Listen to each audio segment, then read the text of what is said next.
Viewer beware.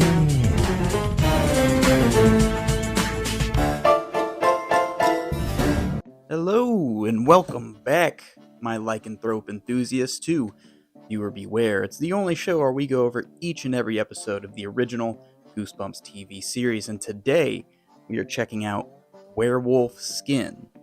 This is our second two-part werewolf-themed episode since Werewolf of Fever Swamp back in Season 1. And now I know you must be thinking, that's a lot of werewolves, what else can really be said? Is this one as dark as Fever Swamp? In some ways it might be darker, but keep in mind this is still a kid's show, so it's hard to walk that line. When we see a werewolf on screen, we want to see those maulings that would probably get this a TVMA rating. But also keep in mind this was a Saturday morning cartoon show, so it was sandwiched in between like Power Rangers and Digimon. So, it's probably not the best time slot to watch a 10-year-old get disemboweled. I would argue there's no better spot. Teach the kids life lessons. We can debate that all day, but the matter at hand is Werewolf Skin and its unique approach to the whole werewolf mythos and lore. You see, where Werewolf of Fever Swamp was more of a, you get bit and you're cursed, you're a werewolf now. Werewolf Skin is more an addiction. See, once you're cursed with the werewolf skin, you have a compulsion to keep wearing it. And when you don't wear it, you just feel sick and like you start having withdrawals like a crack addict. I'm excited to see some werewolf junkies. It's pretty wild, honestly. You're just addicted to the feeling of your werewolf fursuit. And anytime you're not in your fursuit, you just want to get back in there. Is this a sex thing? No, not at all. Maybe. Kind of. Let's not think about that. Werewolf Skin is the story of a journalist that visits his aunt and uncle, and things get creepy quick. Sure, we've seen it before, but have we seen it with greasy, nude werewolf transformations? Probably, yeah, if I'm being honest with myself. It seems pretty standard fare. But, I'm excited anyway, because you can never see too many greasy, naked werewolves. So, let's, get our cameras ready and go to Werewolf Skin. Yeah.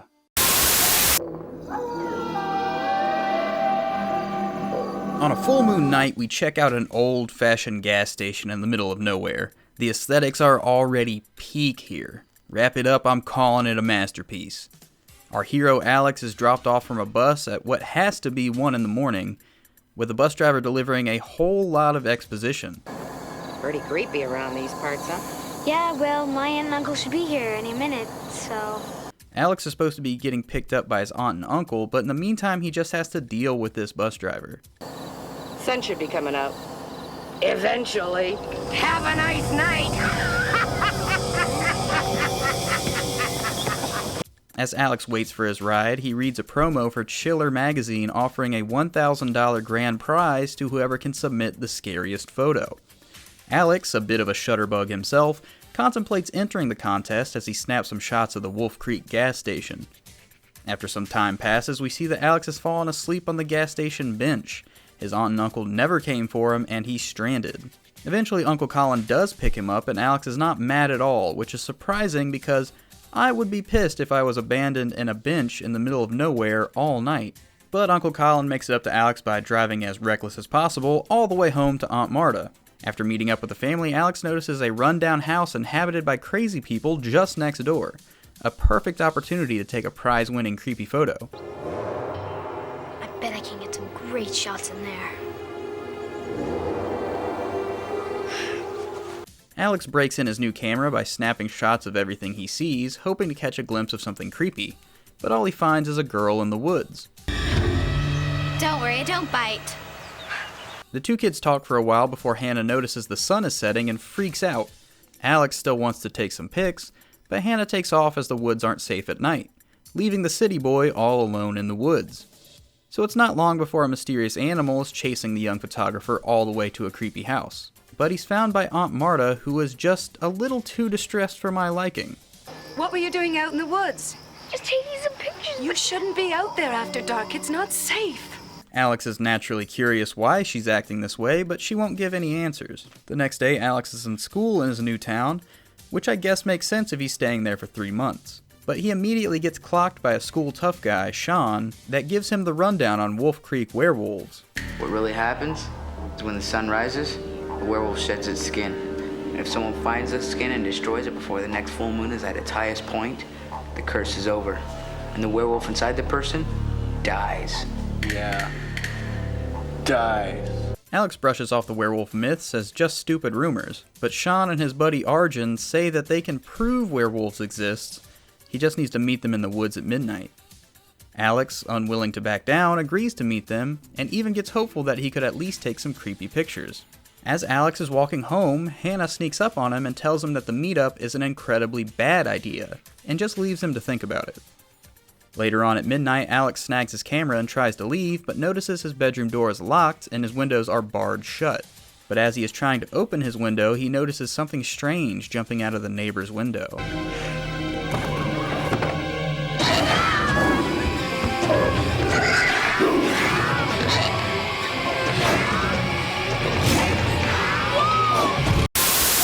So Alex is getting attacked by a werewolf. This doesn't really seem like a great place to stop, but gotta keep in mind this was built to get kids to tune in week after week, so you gotta keep that energy high. And probably safe to say that Alex isn't gonna meet his friends in the rendezvous point if he survives this. If he survives. Well, yeah, he's gonna survive. We still have like 20 minutes of show to fill, but they don't know that. They weren't there.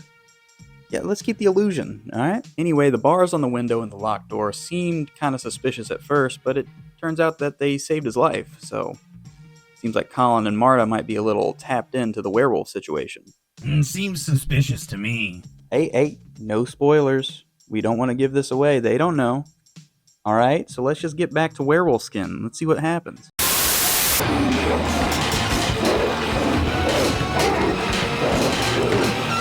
So we jump back in mid-wolf attack. Alex uses his camera flash to back the beast away from the window and decides he'd rather stay in tonight. The next morning, Uncle Colin unlocks and opens the door, and Alex immediately fills him in on the werewolf encounter, with Colin only able to give him a lame excuse. It must have been a bear or something, a rabid fox. Rabid fox. It wasn't a fox. Already, these two are incredibly untrustworthy, but Alex is still frazzled by the attack last night. Later on, Alex fills in Hannah on the werewolf, but she's very unsurprised as she explains to Alex she's seen plenty of werewolves in the woods. Alex's inner journalist comes out and he decides he's going to get the full scoop on these werewolves and expose their business to everyone in the country. Hannah objects, but before she can say her piece, Sean and his buddy Arjun pop up and let Alex know they're waiting for him all night. I didn't have to go to the woods to see any werewolves. They came to me. What? Right up to my house. Yeah, right. Yeah, right. Okay, I'll prove it to you. Tonight, meet me at the Marling house. Midnight. That is, if you're not chicken. Cluck. Cluck. Later that night, after Aunt and Uncle leave, Alex rips open the door with a crowbar and heads out to the woods. Alex waits for hours, but nobody shows up. At least he thought.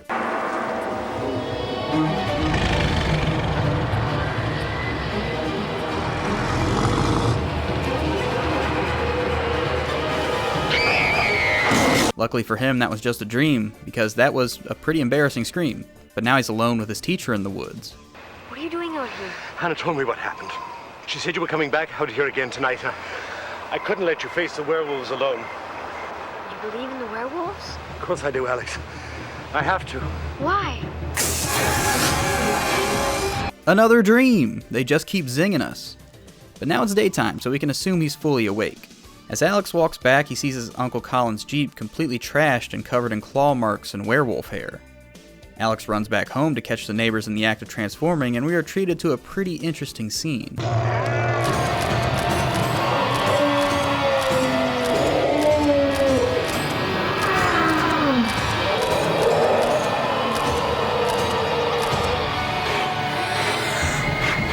Uncle Colin and Aunt Marta are the werewolves, and Alex just caught it all on film. Alex pretends to be asleep before they can come back home, but now what's he gonna do? He's literally in the wolves' den with no way out. Alex comes down to breakfast and is having a hard time keeping his cool. Uncle Colin not so subtly admits that he and Marta ate some hunters last night. You aren't eating? No thanks. We had a bite last night. So he takes off to meet up with Hannah and fill her in on the new stuff he saw. Hannah is afraid he's going to be eaten, but Alex is set on saving his family from this wolf curse. So after school, the two kids break into the creepy house to grab the werewolf skins, but they're unknowingly followed. Eventually the kids find 2 full werewolf fursuits and stuff them into garbage bags, but as they're doing that, Colin and Marta are walking to the house to get their skin. Alex and Hannah take off into the woods to bury the skins, but out of nowhere, Hannah starts acting peculiar. I can't, Alex. What? I mean, I can't do this. What do you mean? It's almost over. No, it's not. It'll never be over, Alex. Never.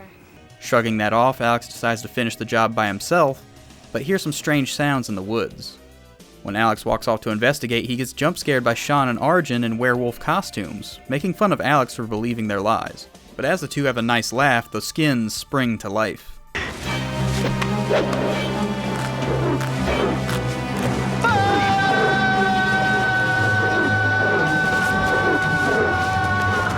Alex bashes the skins into the hole and buries them, but as he does so, his aunt and uncle come stumbling out of the woods looking sick, like they're having werewolf withdrawal. The two try to get their skin back, but Alex pushes them back long enough for the sun to shine on the living skin.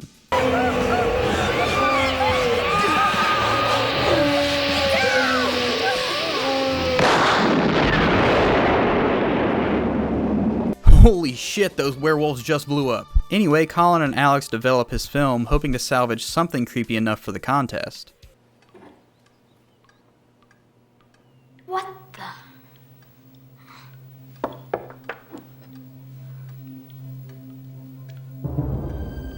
Hannah?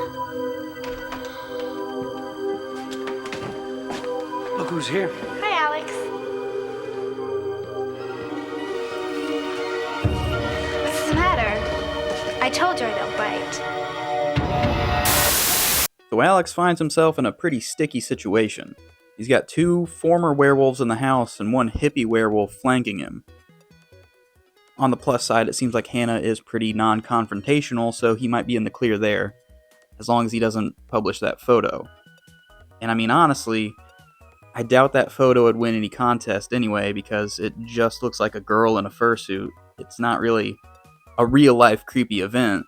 Really, it depends on the strength of the competition. That's fair. But either way, the ending we got here was a lot more positive than the ending we got in the book, and probably more positive than the ending we would have got in the first draft of the story. You see, in the book, the story ends with Alex and Hannah breaking the curse on his aunt and uncle by keeping the skins away from them until the full moon, and then the curse is broken. The skins don't explode or anything, so they just take them back to the creepy house and decide to store them. This is when Alex finds out that there's another skin here. And then this is when Hannah reveals she is also a werewolf. What? And then the story ends with Hannah pouncing on Alex and sinking her teeth into his chest. It literally ends with a child being eaten. That is fucking crazy. We need more of that in our werewolf media.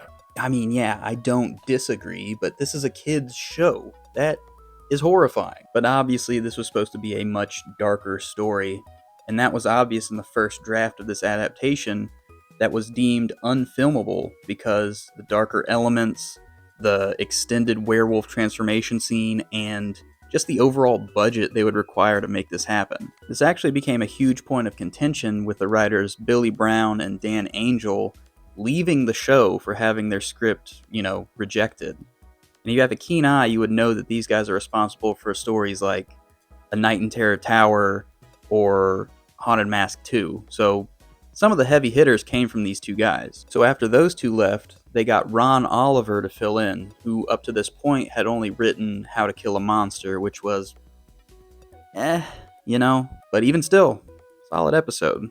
Very solid. I don't think I've ever seen a story approach werewolf lore in this way. Usually you see the werewolf as like a spontaneous, uncontrollable transformation, and this it's just like someone that has a habit they can't stop. It's something that they are fully aware that they're doing, but they just have to keep, injecting that werewolf serum into their veins, and it could be a powerful tale of addiction.